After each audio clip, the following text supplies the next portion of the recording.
আপনারা জানেন যে গত মাসের 8 এবং 9 তারিখের দিকে আমরা নেত্রকোনাতে একটি অভিযান পরিচালনা করি নৃত্যকোনা জেলা পুলিশ এবং আমাদের অ্যান্টি টেররিজম ইউনিটের সমন্বয়ে, এবং সেখান থেকে আমরা একটা ডেন পাই, যেটা প্রশিক্ষণ শিবির বলবো আনসারুল ইসলাম বা এভিটির।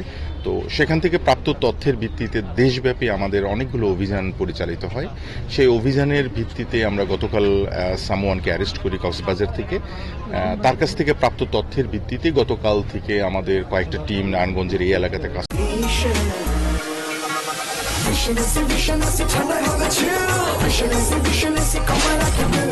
করতেছিল, যেখানে একটা ডেন রয়েছে যেখানে একাধিক সদস্য থাকতে পারে, তাদের গুরুত্বপূর্ণ সদস্য। তো সেই ভিত্তিতে আজকে সকাল 10টার দিকে আমরা যখন এই বিল্ডিংটাকে আইডেন্টিফাই করি, দেন সে অ্যাপ্রুভ করে আমাদেরকে যে দিস ইজ দ্যাট বিল্ডিং। তো সেই হিসেবে আমরা এই বিল্ডিংটা সকাল 10টার দিকে আমরা ঘেরাও করি। বৃষ্টিতে আমরা কিছুটা বিঘ্নিত হই। তো এখন আমাদের টোটাল বিল্ডিংয়ের স্ক্রিনিং প্রসেসটা চলতেছে, কারণ স্পেসিফিক্যালি আমরা জানি না ফ্লোর অ্যান্ড ফ্ল্যাট কোনটা।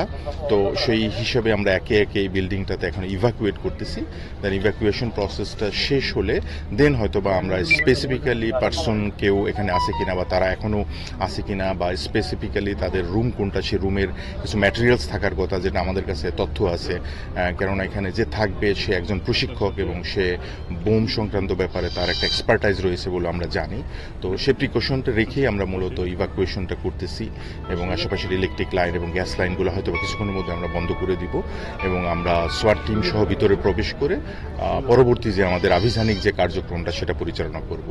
তো আশা করি যে স্বল্প সময়ের মধ্যে অভিযানটা শেষ করে আপনাদের একটা ক্লিয়ার ব্রিফিং আমরা দিতে পারবো। আমি Mohammad Sanowar Hossain, SP operation anti terrorism unit. Thank you.